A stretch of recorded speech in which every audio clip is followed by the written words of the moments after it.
Beyond All Reason, also known as BAR, a game about tactics, real-time strategy, and racism. This game takes the guise of an RTS game, but no, don't be fooled. This game is just factorial, but you shoot other robots instead of bugs. We'll talk about them later. This game is so addictive I could compare it to sniffing glue. Oh yes. You can choose to play as a commander of Cortex, Armada, or Legion, all being robots, but the only noticeable difference is different colors from each other.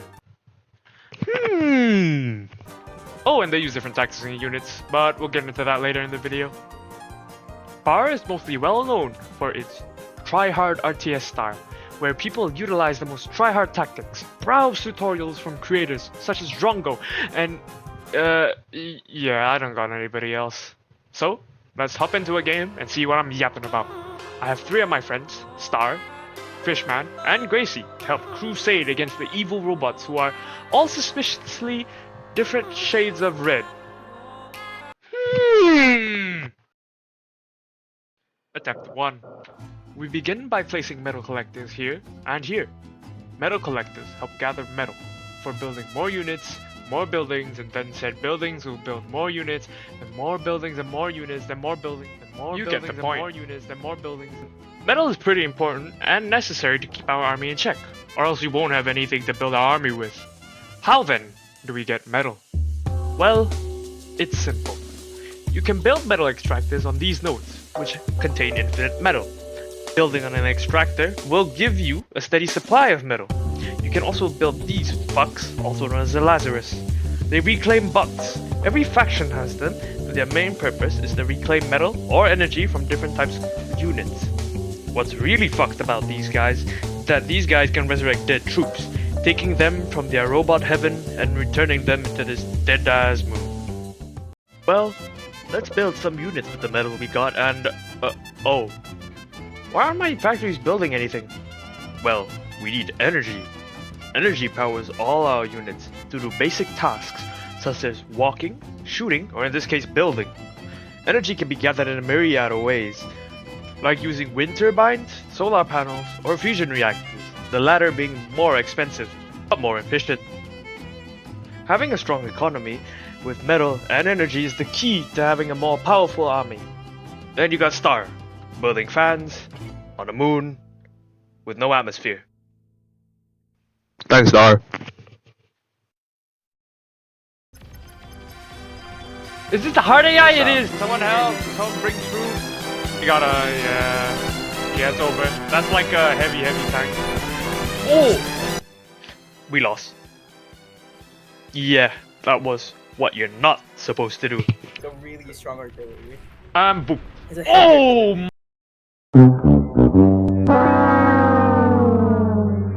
Attempt 2. This time, we were ready. We were prepared. We were gonna make a difference.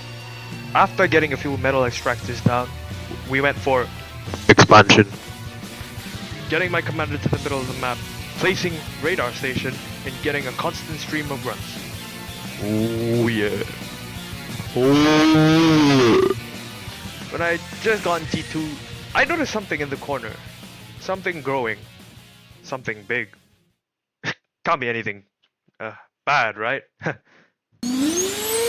As I expanded my economy, having 2 fusion reactors and 1 advanced version, I decided to upgrade my troops from the humble grunt to the robot dog.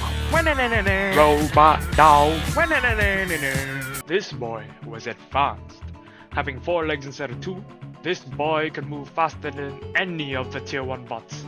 It also sports a big cannon, capable of shooting down enemy airplanes and wiping out some heavy units. Other than the Hound, we also use the Welder. Unlike the name suggests, the Welder does not repair, it destroys. Armed with a lightning cannon, it is capable of chaining attacks within small yet numerous groups. This unique ability to kill multiple opponents without dealing splash damage makes it optimal to support the Hounds and the Fat Boys, which are both artillery. So, we send the boys in.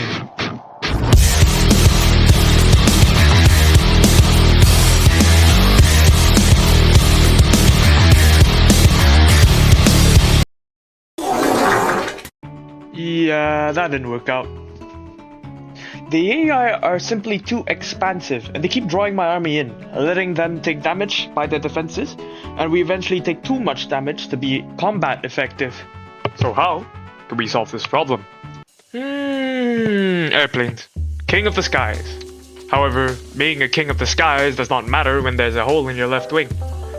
The only way to beat the enemy is if we overwhelm their anti-air net with so many bombers that they cannot possibly shoot us all down.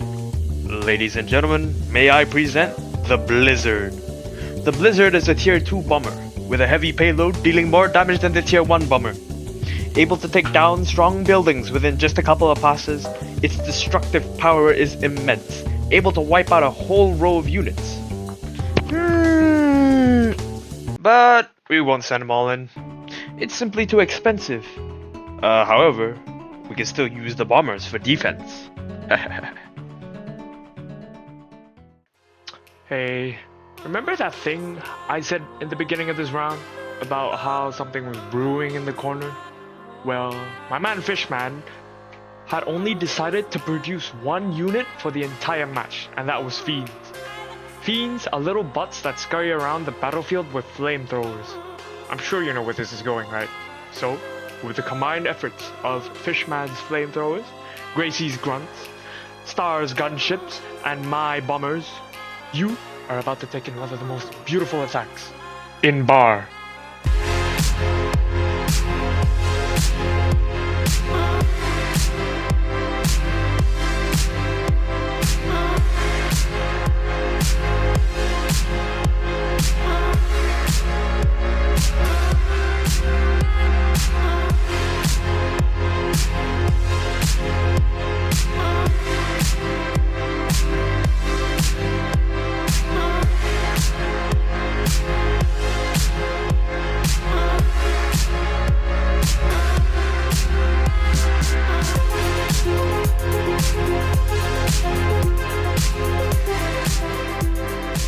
Thank you for watching. This is my first ever big YouTube video, taking too much time. Just drop a sub, will ya? Thanks.